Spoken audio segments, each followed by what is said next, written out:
So what do we do to warm up? We did a handstand first, so let's do that first. You want more distance? This wall is just a little close. Okay. Okay. Good call. Always be away from the walls, I agree. So we do that first to warm up, and then we do this exercise with the hands and have you swing your legs over and pushing the arms to dismount this way to feel what it feels like in the hands there, okay? So 1, 2, swing. 1, 2, swing. For that, you got to push through that, right? And when you're jumping in this way, a common mistake is you jump over and you look at the ground. And when you look at the ground, your hips have a hard time getting over you, right? Mm-hmm. Just like when you're doing a handstand. If you're doing a handstand, you're looking right at the ground, it's hard for you to get your hips over. But if you do a handstand and look backwards, if your base knows how to catch you, naturally, if you look back this way, your hips are going to come over easier. You're going to tumble over. But in acro, that's a good thing because your base can catch you. The base should be able to catch you back that way, okay? So now I want you to do one more handstand on the ground, look back, and get your hips over. That's the main thing is you've got to get your hips over, okay? Okay.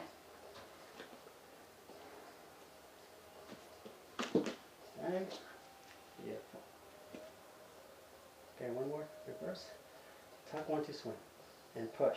Swing first, though. We learned from last time that the swing is the most important to get your hips over. So the main thing is be able to distribute that weight. Where do you want your weight to go? You want your legs over this way, so you got to really swing your legs over because that's where we want to distribute the weight over onto this side. 1, 2, swing. Push. So we know that a head injury can definitely happen in this. So I want to have a lot of cushion for you to fall on. So when you jump into that handstand, one thing I can do is have a pillow here. So if you fall, you have even more mat to fall on, right? So you walk up towards me, you have the hand. And when you jump up, look back, get your hips over, push through the arms, okay? Mm-hmm. So you can even give like away, pull away, and then launch forward with that stag knee because that's going to protect your back. The most important thing for me, I think, is for you to look back because you go where you look. If you look back, your hips are going to come over easier, okay? Okay. Okay, so pushing the arms away, hips away. Good.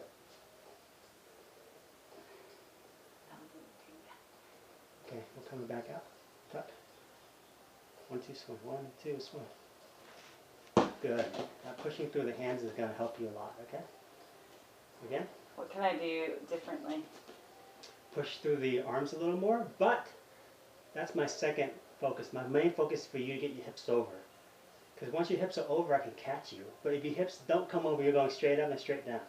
So very important to get your hips over, okay? Can I stag my legs? Yes. Like, because that feels a little more natural. Okay. Good. Yeah, stag's better too, because then you don't come down so fast. 1, 2, tuck. 1, 2, swing. And that pushing the arms is key, right? So you can float. Same thing when you come in. You've got to get your hips over. That's the main thing first. Pushing through the arms is secondary, okay? Both will be excellent because then you can float more, but the main key is if you push, get your hips over first, everything else will fall into place. Again. Good stuff. So there it is. Suck. 1, 2. Good arms. See that? It's about getting that hip over in both ways, coming in and out. If you can get the hips over, then that means you're going to get into that position. But if your hips don't come over and you push before, we learned last time, if you're pushing before you get your hips over, you're going straight up and straight down. So you've got to really think about where we want to distribute that weight. Where do we want to shift that weight to? You got the 2 feet behind you, which is the first thing we do, and make sure there's a lot of space behind. Let's think about how we could fall, right? So if I'm in throne, go ahead and come outside towards my knees more.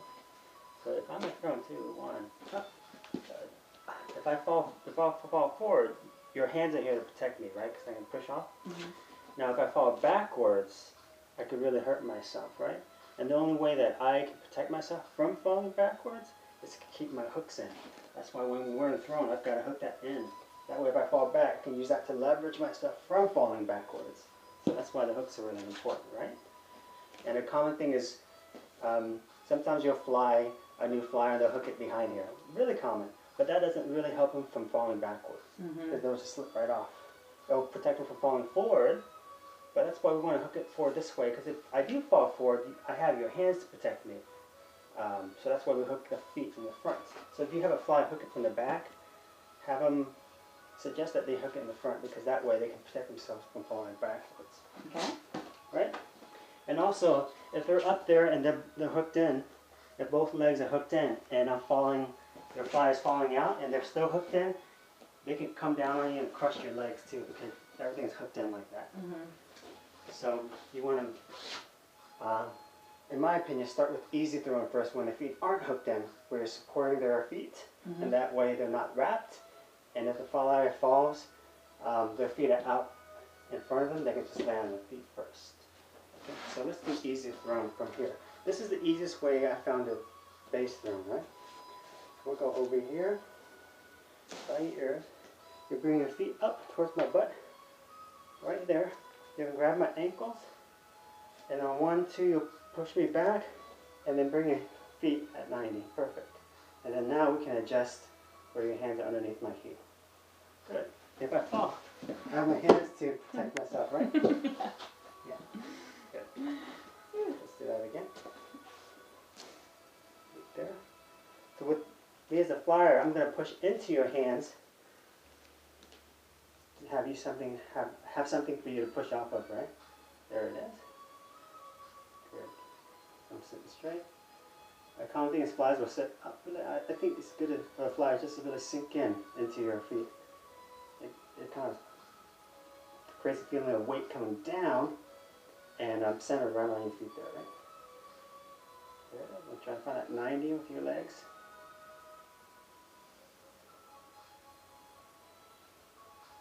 And you come down, you can just bring me back the same way I came in. Over. Down. So I think that's the easiest way to get in the throw. Now, if you have a brand new flyer that has no idea what they're doing up in the air, it's a good idea to have them try thrown on a belly base. You remember how we did that? Where you're on your tummy? Here. So from there, you just bring your feet up, and then I can start practicing just wrapping my legs. So before we do the wrap thrown, the thrown with the wrapped legs, which is called straddle thrown, I believe. So if I'm wrapping here, I can practice low on the ground first. So I know if I'm falling, I know like how to brace myself and how to unhook my feet as a flyer. So if you have a flyer that hasn't done thrown with the hooked feet before, have them do that with you on the belly. Okay. Position like that. That's about it. Okay. Thrown, okay.